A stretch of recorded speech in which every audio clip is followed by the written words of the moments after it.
Shalom Bapak Ibu Saudara, saat ini kita ingin belajar bersama-sama tentang 4 kelompok orang Kristen. Kata Kristen memiliki pengertian pengikut Kristus yang artinya orang yang mengikut Kristus. Kalau kita perhatikan dalam Alkitab, sewaktu pelayanan Tuhan Yesus banyak orang itu menjadi percaya dan mengikut Tuhan Yesus. Kemana saja Tuhan Yesus melayani, maka berbondong-bondong orang datang dan menyaksikan mujizat yang terjadi. Sampai-sampai Tuhan Yesus harus menyingkir ke tempat yang sepi untuk menghindari kerumunan orang. Namun dari sekian banyak orang yang mengikut Yesus, tidak semua memiliki karakter yang sama. Di sini saya akan kategorikan karakter mereka atas 4 kelompok. Yang pertama, kelompok 5.000. Itu ada di dalam Yohanes 6 ayat 1-66. Pada suatu waktu Yesus melakukan pelayanan di Danau Tiberias. Banyak orang yang mengikuti pelayanan Yesus. Mereka begitu antusias mendengar khotbah Tuhan Yesus. Ketika menjelang malam, mereka semua kehabisan bahan makanan dan mereka mulai kelaparan. Daerah itu adalah daerah yang sunyi, di mana tidak ada orang berjualan. Tuhan Yesus berbelas kasihan, Dia tidak membiarkan mereka kelaparan. Malam itu Tuhan Yesus mengadakan mujizat melalui 5 roti jelai dan 2 ikan. Tuhan Yesus memberi makan mereka, bahkan ada sisa 12 bakul untuk bekal mereka dalam perjalanan pulang. Tetapi ketika mereka melihat mujizat itu, mereka begitu terkagum dan memaksa Yesus untuk dijadikan raja, sehingga Yesus menyingkir ke gunung. Di dalam Yohanes 6 ayat 15. Malam itu Yesus memerintahkan murid-muridnya untuk berangkat terlebih dulu ke seberang, yaitu ke Kapernaum. Ia sendiri menyusul kemudian dengan berjalan di atas air. Ketika orang banyak itu tidak menemukan Yesus, dan ketika mereka mendengar bahwa Yesus ada di seberang, mereka pun pergi menyusul ke sana dan bertanya dengan sedikit kesal, "Rabi, bila manakah engkau tiba di sini?"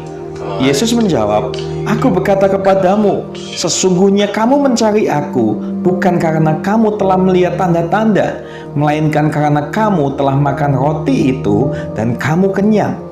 Bekerjalah bukan untuk makanan yang akan dapat binasa, melainkan untuk makanan yang bertahan sampai kepada hidup yang kekal, yang akan diberikan Anak Manusia kepadamu, sebab Dialah yang disahkan oleh Bapa dengan materainya."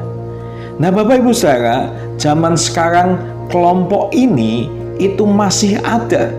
Ada orang yang mau mengikut Tuhan Yesus. Mereka mau beribadah kepada Tuhan Yesus bukan karena menghormati Tuhan, tetapi karena ingin Tuhan memberkati mereka secara jasmani, dan ingin agar usaha mereka diberkati, ingin agar kehidupan mereka lebih lagi diberkati, ingin agar anak-anak mereka diberkati. Tetapi ketika mereka tidak mendapatkannya dan hidup dalam kesusahan, mereka berkata, "Tuhan, kenapa hal ini terjadi? Bukankah aku sudah menyembah Engkau?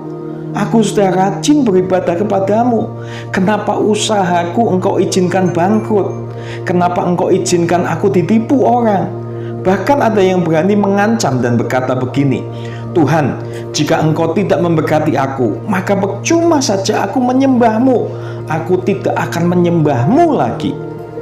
Nah, kelompok ini adalah gambaran dari orang Kristen yang mengikut Yesus hanya karena masalah kebutuhan jasmani belaka. Kelompok ini juga adalah gambaran dari orang Kristen yang senantiasa hanya menerima khotbah-khotbah tentang berkat saja. Ketika khotbah-khotbah keras disampaikan, mereka tidak bisa menerima. Mereka bersungut-sungut dan akhirnya mereka mundur dari Tuhan. Mereka hanya berfokus kepada dirinya sendiri. Padahal sebagai umat Tuhan, seharusnya fokus kita yang terutama adalah kepada pribadi Tuhan itu sendiri, bukan kepada diri kita sendiri. Nah, kelompok yang kedua adalah kelompok 70 murid. Dalam Matius pasal 10 ayat 1, Tuhan Yesus mengutus 70 muridnya berdua-dua ke setiap kota dan tempat yang hendak dikunjungi. Mereka banyak membuat mujizat dan mengusir setan demi nama Tuhan Yesus.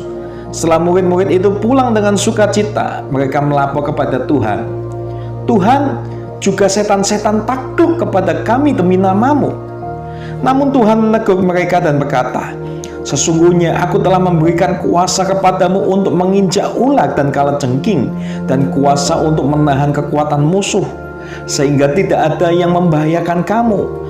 Namun demikian, janganlah bersukacita karena roh-roh itu takluk kepadamu, tetapi bersukacitalah karena namamu terdaftar di surga."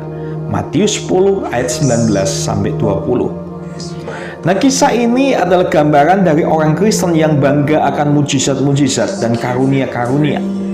Mereka hanya mengejar mujizat dan karunia. Ada hal yang mereka lupa, bahwa nama Yesus bukan hanya sekedar mampu membuat mujizat dan memberikan karunia-karunia, tapi lebih daripada itu, nama Yesus sanggup menyelamatkan kita. Dan bagi yang percaya kepadanya, hanya namanya yang akan terdaftar di kerajaan surga. Nah, Bapak Ibu Saudara, saya tidak mengatakan kita tidak perlu mujizat atau karunia-karunia Roh Kudus. Karena orang yang menolak mujizat dan menolak karunia Roh Kudus sama artinya tidak memerlukan Yesus dalam hidupnya. Tapi yang saya maksud di sini adalah kita mengikut Yesus janganlah hanya terfokus kepada mujizat atau meminta karunia-Nya saja. Nah, ciri-ciri kelompok ini adalah orang yang selalu berpindah-pindah pengembalaan. Di mana ada mujizat, disitulah dia beribadah. Ketika gereja itu sudah tidak terjadi mujizat, maka dia akan mencari gereja lain di mana mujizat itu sedang terjadi. Nah, saat ini kelompok yang ketiga adalah kelompok 12 murid. 12 murid adalah murid inti dari Tuhan Yesus. Kemanapun Yesus pergi, murid-murid ini tetap mengikuti dia dengan setia. Bahkan ketika murid-murid lainnya mundur dari Yesus karena khotbahnya yang keras, 12 murid ini tetap bertahan. Yohanes 6 ayat 67-69. Maka kata Yesus kepada ke-12 muridnya, "Apakah kamu tidak mau pergi juga?" Jawab Simon Petrus kepadanya, "Tuhan, kepada siapakah kami akan pergi? Perkataanmu adalah perkataan hidup yang kekal, dan kami telah percaya dan tahu bahwa Engkau adalah yang kudus dari Allah." 12 murid ini Tuhan persiapkan untuk menjadi rasul atau pelayannya, walaupun akhirnya salah seorang berkhianat dan menjual untuk dibunuh. 12 murid ini mendapat perlakuan khusus dari Tuhan. Kepada pengikut yang lain, Tuhan Yesus selalu menyampaikan khotbahnya melalui perumpamaan. Tetapi kepada 12 murid ini, dia menyampaikan secara terperinci. Markus 4 ayat 34.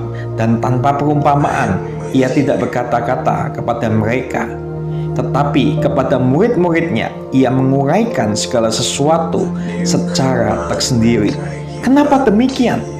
Itu karena 12 murid ini memiliki hati yang siap diajar dan memiliki hati yang haus akan pengajaran firman Tuhan. Dalam Alkitab, saya mencatat 3 kali kelompok ini meminta kepada Tuhan Yesus agar perumpamaan yang disampaikan itu dijelaskan. Mereka begitu haus akan pengertian firman Tuhan. Matius 15 ayat 15, lalu Petrus berkata, "Jelaskanlah perumpamaan itu kepada kami." Markus 7 ayat 17, sesudah ia masuk ke sebuah rumah untuk menyingkir dari orang banyak, murid-muridnya bertanya kepadanya tentang arti perumpamaan itu. Lukas 8 ayat 9, murid-muridnya bertanya kepadanya, apa maksud perumpamaan itu? Jadi yang dimaksud dengan kelompok ini adalah orang Kristen yang senantiasa setia kepada Tuhan Yesus, baik suka maupun duka, senang maupun susah, dan memiliki kerinduan hati untuk mendapat pengajaran firman Tuhan yang lebih. Dan kelompok berikutnya, kelompok yang keempat adalah kelompok 3 murid. Ini adalah kelompok yang paling mendapat perlakuan khusus dari Tuhan Yesus. Mereka adalah Petrus, Yakobus, dan Yohanes.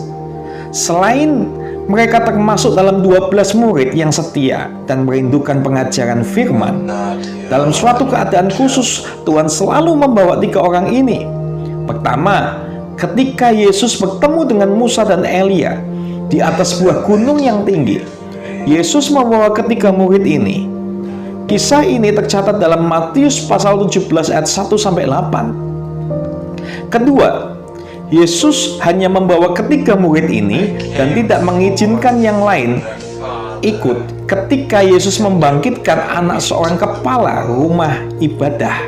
Itu dalam Markus 5 ayat 37. Lalu yang ketiga, ketika Yesus merasa sangat sedih dan gentar karena akan menghadapi kematian, Dia hanya membawa Petrus, Yakobus, dan Yohanes untuk menemaninya di dalam Taman Getsemani ketika ia berdoa. Sementara yang lainnya disuruh menunggu di luar. Mengapa Yesus punya perhatian khusus terhadap ketiga murid ini? Itu karena ketiga murid ini memiliki visi yang sama dengan Tuhan Yesus. Selain itu, ketiga murid ini memiliki karakter yang lebih menonjol dari murid lainnya. Apakah itu? Yang pertama, Petrus. Karakter menonjol dari Petrus adalah karakter yang penuh dengan pengharapan. Ini dapat kita lihat dalam surat-surat yang ditulis Petrus di dalam 1 Petrus dan 2 Petrus. Lalu yang kedua, Yakobus. Karakter yang menonjol dari Yakobus adalah iman. Ini dapat kita lihat dari suratan Yakobus. Dan yang ketiga, Yohanes. Karakter yang menonjol dari Yohanes adalah kasih. Ini dapat kita lihat dari surat-surat Yohanes. Yesus senantiasa membawa ketiga murid ini dalam pelayanan, khususnya karena ia membutuhkan atmosfer iman, pengharapan, dan kasih dalam setiap pelayanannya. Nah, Bapak Ibu Saudara, mujizat terjadi tidak cukup dengan iman saja, tapi mesti ada pengharapan dan juga kasih. Bapak Ibu Saudara saat ini yang mungkin sedang mengalami persoalan atau mungkin saat ini sedang sakit, pada saat ini apakah Bapak Ibu Saudara membutuhkan mujizat? Jika ya, maka Bapak Ibu Saudara tidak cukup hanya memiliki iman, tetapi juga harus punya pengharapan dan juga kasih. Suatu saat langit dan bumi akan lenyap, yang tinggal adalah iman, pengharapan, dan kasih. Intinya, kelompok tiga murid ini adalah gambaran dari orang Kristen yang taat dan setia, haus akan pengajaran firman, serta memiliki karakter iman, pengharapan, dan kasih. Pertanyaannya, masuk kategori kelompok yang manakah kita ini, Bapak Ibu Saudara? Semoga saat ini kita menjadi kelompok yang ketiga ini, atau kelompok 12 murid dan ketiga murid ini. Terima kasih, Tuhan Yesus memberkati.